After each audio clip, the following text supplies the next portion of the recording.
सास के साथ सोने वाली बहू। रजनी और अमर की शादी को अभी कुछ ही महीने हुए थे। अमर अपनी पत्नी रजनी से बहुत प्यार करता था। शुरू के कुछ दिन तो सब कुछ ठीक ठाक चलता रहा, लेकिन फिर छोटी छोटी बातों पर अमर और रजनी का झगड़ा होने लगा। अरे, तुमने फिर से गीला टॉवेल बेड पर डाल दिया। कितनी बार तुमसे कहा है कि सारा बेड गीला हो जाता है। अरे गुस्सा क्यों कर रही हो? गलती हो गई मुझसे, अगली बार ध्यान रखूंगा बस। हर बार पर बस यही कह के चल देते हो। सारा दिन सफाई तो मुझे करनी पड़ती है ना। देखो रजनी, इस तरह नाराज मत हो। मैंने कहा ना, मैं ध्यान रखूंगा आगे से। और फिर रात के वक्त रजनी अपना बिस्तर उठाकर बेडरूम से बाहर जाने लगती है। अरे क्या हुआ रजनी? सुबह वाली बात पर अभी तक नाराज हो क्या? नहीं, ऐसी कोई बात नहीं है। तो फिर तुम अपना बिस्तर लेकर कहाँ जा रही हो?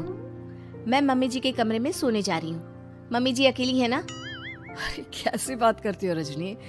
शादी के बाद लड़कियां अपने पति के पास अपने बेडरूम में सोती हैं। सास के पास कौन सोता है? मैंने कहा ना, मेरा मन कर रहा है इसलिए मैं मम्मी जी के पास सोने जा रही हूँ। अरे रजनी, मेरी बात तो सुनो यार। मेरा भी तो मन करता है ना तुमसे प्यार करने का, तुम्हारे साथ रहने का। ऑफिस से थका हारा आया हूँ और तुम मम्मी जी के पास सोने जा रही हो। देखो, मुझे आज अपनी सास के पास सोने का मन है और मैं जा रही हूँ। इतना कहकर रजनी अपनी सास के साथ सोने के लिए उनके कमरे में चली जाती है। रजनी बेटा, तुम यहाँ? मम्मी जी, क्या मैं आपके पास सो सकती हूँ? हाँ हाँ बेटा, क्यों नहीं क्यों नहीं, बिल्कुल सो सकती हो। लेकिन सब ठीक तो है ना?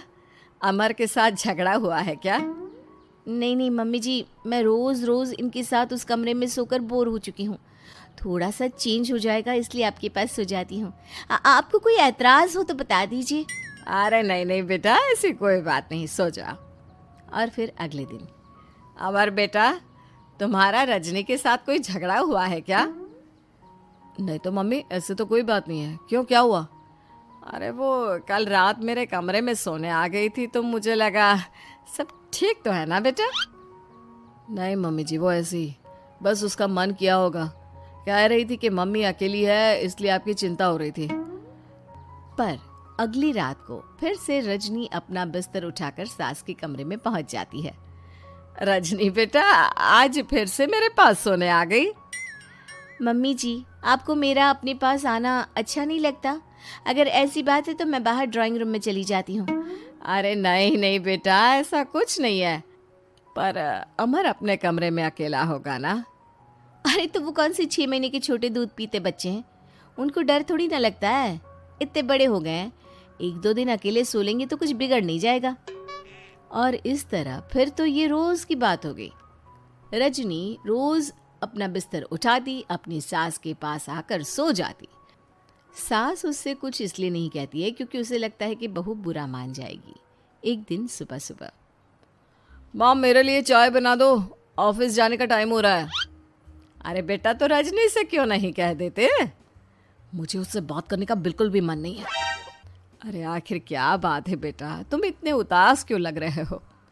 देखो ना माँ, आजकल रजनी का बिहेवियर मुझे कुछ समझ में नहीं आ रहा।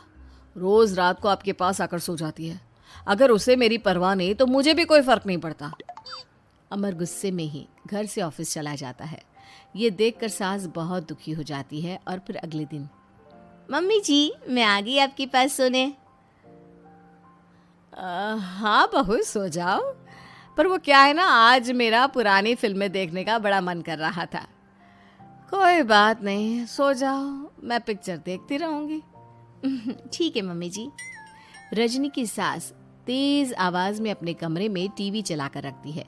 इसकी वजह से रजनी को नींद नहीं आती, लेकिन वो पूरी रात करवट बदल बदल कर सोने की कोशिश करती रहती है। सास को लगता है कि अब रजनी उसके कमरे में सोने नहीं आएगी, लेकिन अगली रात फिर रजनी उसके कमरे में सोने के लिए पहुंच जाती है। मम्मी जी, मैं आ गई। अरे बेटा, मुझे लगा कि कल तुम ठीक से सो नहीं पाई थी। जाओ अपने कमरे में आराम से सो जाओ ना बेटा। अरे नहीं मम्मी जी, कोई प्रॉब्लम नहीं है। इतना कहकर रजनी फिर से अपनी सास के कमरे में सो जाती है। आधे घंटे बाद, बेटा जरा मेरे पैरों पर तेल तो लगा दे। ठीक है मम्मी जी। रजनी अपनी सास के पैरों पर तेल लगाकर जैसे ही सोने लगती है, आधे घंटे बाद फिर से। बहू, मेरे सर में बहुत दर्द हो रहा है, जरा मेरा सर तो दबा दे। ठीक है मम्मी जी, दबा देती हूँ। बहुत जोर से नींद आ रही है।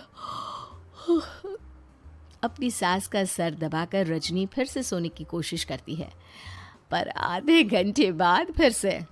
अरे बहू, बड़ी जोर से प्यास लगी है बेटा, जरा किचन से पानी तो लेकर आ। अरे मम्मी जी, जैसे ही नींद आने लगती है कुछ मांग लेती है। रजनी चुपचाप जाकर किचन से पानी लेकर आती है। इस तरह रजनी की सास पूरी रात हर आधे आधे घंटे पर उसे किसी न किसी बहाने से जगाती रहती है। रजनी परेशान हो जाती है। सास को लगता है कि इस बार वो उसके कमरे में सोने के लिए बिल्कुल नहीं आएगी, लेकिन अगली रात फिर से रजनी वहाँ पहुँच जाती है। मम्मी जी, आज मैंने आपकी दवाई, पानी सब कुछ लाकर रख दिया है। अब आप प्लीज़ चुपचाप सो जाइएगा और मुझे भी सोने दीजिएगा। देखिए, 2 रातों से ना मैं सो ही नहीं पाई हूँ।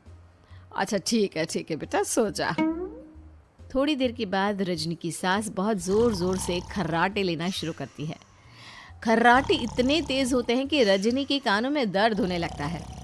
हे भगवान, मम्मी जी को क्या हो गया है? क्या करूँ, कहाँ जाऊँ मैं? परेशान होकर रजनी वापस अपने कमरे में जाती है। रजनी, आज तो बहुत दिनों के बाद अपने बेडरूम में सोने आई हो। आ जाओ। वैसे भी तुम्हारे बिना मेरा मन नहीं लगता। क्या करती, तुम्हारी मम्मी के खर्राटों ने तो मेरी नींद उड़ा कर रखी है। अब मुझे यहीं पर सोना पड़ेगा। अगली सुबह। अरे रजनी बेटा, रात को कहाँ चली गई थी? मैं तुम्हें कितना ढूंढ रही थी, मैं तो डर ही गई थी। मेरी बहू न जाने कहाँ चली गई। कहाँ जाती मम्मी जी, अपने कमरे में गई थी। और आजकल ना आप मुझे जानबूझकर बहुत परेशान करती हैं। अगर मुझसे कोई गलती हो गई हो तो सीधे सीधे क्यों नहीं कह रही हैं? 3 रात हो गई है, मुझे ठीक से नींद भी नहीं आती। रजनी, ऐसे क्यों बात कर रही हो? मम्मी ने क्या कर दिया? आप अपनी मम्मी से क्यों नहीं पूछते? मैं बहू हूँ तो क्या इसका मतलब ये है कि दिन भर काम करो और रात में भी चैन से ना सो? रजनी बेटा, बड़ी नादान हो। इसीलिए तो जानबूझकर मैं ये सब कर रही थी, ताकि तुम अपने पति के पास जाकर अपने बेडरूम में सो जाओ। शादी को सिर्फ 6 महीने हुए हैं और तुमने मेरे कमरे में आकर सोना शुरू कर दिया। यह तुम्हारी शादीशुदा जिंदगी के लिए अच्छी बात थोड़ी ना है बेटा। मम्मी, तो क्या आपने जानबूझकर ये सब किया था रजनी को समझाने के लिए? अरे तो और क्या करती? दुनिया की पहली बहू है ये, जो पति को छोड़कर सास के साथ सोने चली थी। इसीलिए मुझे इसके लिए थोड़ा बुरा बनना पड़ा।